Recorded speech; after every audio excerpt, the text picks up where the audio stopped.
సహోదరి సహోదరుడా, యేసుక్రీస్తు దివ్యనామమున ఈ ఉదయకాలపు వర్తమానాలు వింటున్న దేవుని బిడ్డలందరికీ క్షేమము, శుభము, కృపా సమాధానము, దీవెనలను కలుగునుగాక. మీ అందరికీ వందనాలు. ప్రభువారు మనతో మాట్లాడుచున్న మాటను మనమందరము కలిసి విందాం. కీర్తనలు 112వ అధ్యాయము 1వ వచనం. యెహోవాయందు భయభక్తులు గలవాడు ఆయన ఆజ్ఞలు బట్టి అధికముగా ఆనందించువాడు ధన్యుడు. విన్నారా దేవుని బిడ్డ? ప్రభువారు మనతో మాట్లాడుచున్న మాటను మనం విందాం. మన కుటుంబాలన్నీ భూమిపై దీవెనకరముగా ఉండాలని, మన వంశము ఆశీర్వాదకరముగా ఉండాలని, మన నివాసము వెలుగుమయముగా ఉండాలని కోరుకుంటాం. కానీ అలా కోరుకుంటాము. ఈ మాటలు ఎప్పుడో ప్రభువారు మన నివాసం గురించి, మన వంశం గురించి, మన మనుగడ గురించి రాయబడింది. మనము వీటన్నిటి విషయంలో ఎన్నో ఆశలు పెట్టుకుంటాం. అది ఫలభరితంగా మారటానికి దేవుడు ఒక చక్కని వర్తమానాన్ని ఇక్కడిచ్చాడు. నీ ఇంటిలో కలిమి సంపద ఉండాలనుకుంటే, నీ వంశము దీవించబడాలనుకుంటే, భూమి మీద నీ సంతానము గొప్పవారిగా, బలవంతునిగా, ఆశీర్వాదకరముగా, దీర్ఘాయుష్మంతులుగా ఉండాలనుకుంటే దానికి ఒక పని చేయాలి. అదేమిటంటే యెహోవాయందు భయభక్తులు కలిగి ఉండాలి. నువ్వు ఆయన ఆజ్ఞలందు ఆనందించే అనుభవంలోకి రావాలి. ఆయన ఆజ్ఞలను భారముగా కాకుండా, కొన్నిసార్లు ఆయన ఆజ్ఞలు ఇబ్బందిగా నీకుండవచ్చు. ఆయన ఆజ్ఞకు లోబడి ఆయన ఆజ్ఞలను అత్యధికముగా ఆనందించే అనుభవంలోనికి నువ్వు వస్తే దేవుడు ఆనందపడతాడు. జీవం కలిగిన దేవుని మాట ఎందుకు ఆనందపడటలేదు? మన జీవితంలో కొంతమంది మాట్లాడితే మనకి బహు ఆనందంగా ఉంటుంది, ఆనందం అనిపిస్తుంది. మరి అదే జీవం కలిగిన దేవుని మాట నీకు ఆనందముగా లేదా? ఆయన వాక్యము చదువుటలోనైనను, ఆయన వాక్యము వినుటలోనైనను, ఆయన వాక్యము ధ్యానించుటలో నువ్వు చాలా శ్రద్ధ కలిగి ఆనందించగలిగితే నీ పిల్లలకు దీవెన కలుగుతుంది. నీ సంతానం వృద్ధిలోకి వస్తుంది. నీ ఇంటికి సమృద్ధి కలుగుతుంది. నీ వంశం దీవించబడుతుంది. దేవుని బిడ్డ, మన జీవితంలో అనేకసార్లు అత్యధికంగా ప్రయాసపడిన, అనవసరం వైపు మనం మొక్కు చూపించిన మనకు కలిగే ఫలితం శూన్యం. కానీ దేవుని వాక్యము వినుట, ధ్యానించుట, చదువుటలోను నువ్వు ఆనందిస్తే దేవుడు మనతో మాట్లాడుతున్నాడు. ఆయన సంతోషపెడతాడట. నా దేవుని మాట నాకు జీవం కలిగినది అని నువ్వు నీ హృదయములో అనుకుంటే, పరలోక దేవుడు నాతోనే మాట్లాడుతున్నాడని నువ్వు సంతోషముగా ఉంటే, దీనిని బట్టి ప్రభువారు నీ పిల్లలను, నీ నివాసాన్ని గొప్ప మేళలతో నింపుతాడు. ఇప్పుడు మీరు ప్రయాసపడుతున్నది ఎలా ఉంటుందో తెలుసా? తెగిపోయిన గాలిపటంలాగా ప్రయాసపడుతున్నావు. తెరచినిగిపోయిన పడవలాగా ప్రయాణిస్తున్నావు. రేవు చేరని పడవలాగా నిరాశతో ఉన్నావు. దేవుని బిడ్డ, ఖాళీ పడవలాగా ప్రయాణం చేస్తున్నావేమో. దేవుడు మాట్లాడుతున్నాడు. మీరు ఆయన మాటల దగ్గరికి రండి.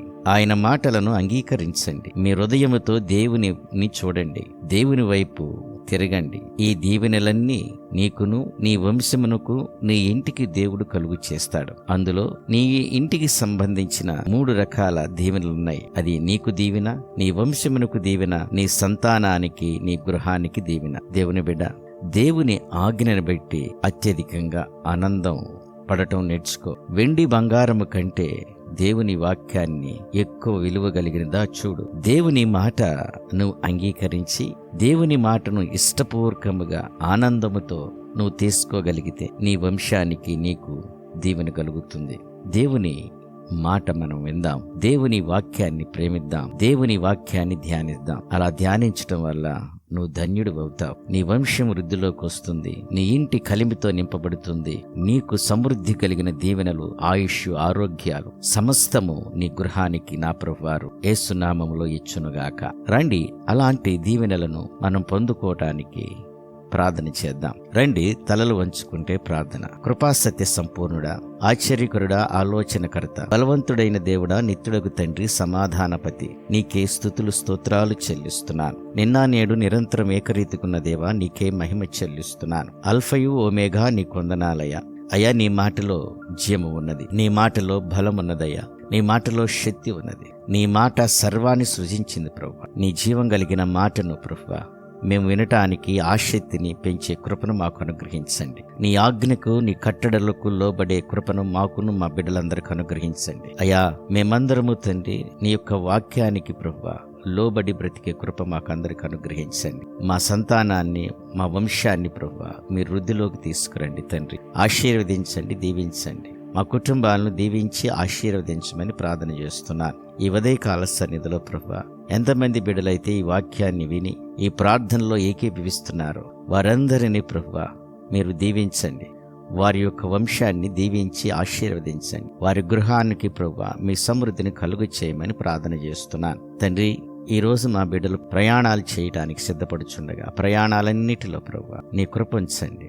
వారు చేస్తున్న ప్రయత్నాలను సఫలం చేయండి. ఉద్యోగాల రీత్యా, చేతి పనుల రీత్యా ప్రభువా, వ్యాపారం రీత్యా తండ్రి ప్రభువా మా బిడ్డలు లోకమనే అరణ్యంలోకి వెళ్తున్నారు. వారందరి చుట్టూరు ప్రభువా నీ రక్త ప్రోక్షణ చేస్తున్నారు. అయ్యా, వారి యొక్క కష్టార్జితాన్ని దీవించి ఆశీర్వదించండి. అయ్యా, వారు ఎక్కడ నిలబడినా మీకు సాక్షులుగా ప్రభువా పరిచర్యలోను ప్రభువా నీ రాజ్యాన్ని వెతకటంలోను అయా అనేకులకు సాక్షులుగా నిలబడే కృప బిడ్డలకు అనుగ్రహించండి. వృద్ధులను, చంటి బిడ్డలను దీవించి ఆశీర్వదించండి.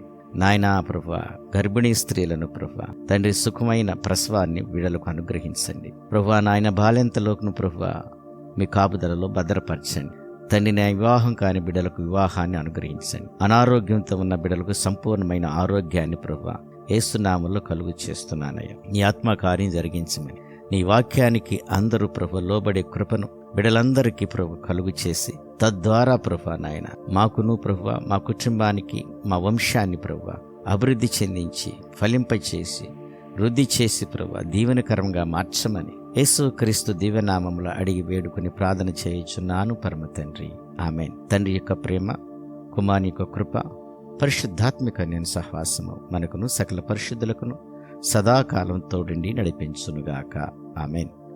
సహోదరి సహోదరుడా, ఈ వర్తమానాలు మీ ఆత్మీయమైన జీవితానికి ఫలభరితముగా ఉంటే, ఈ వర్తమానాల ద్వారా మీరు బలపడుతుంటే మీ యొక్క కామెంట్స్ను, సాక్ష్యాలను, మీ ప్రార్థన విన్నపాలను కామెంట్స్ రూపంలో తెలియచేయండి. ఈ పరిచర్యలో మిమ్మల్ని అందరిని ప్రేమపూర్వక ఆహ్వానిస్తున్నాను. రండి, మనమందరము కలిసి దేవుని పని చేద్దాం. మీలో కొంతమంది ఈ ఛానల్ని సబ్స్క్రైబ్ చేసుకుంటున్నారు. ఈ వర్తమానాలని, ప్రార్థనలను అనేక మందికి షేర్ చేస్తున్నారు. అందును బట్టి మీ అందరికీ వందనాలు తెలియచేస్తున్నాను. దేవుడు మిమ్మల్ని బహుగా దీవించి ఆశీర్వదించునుగాక, ఆమేన్.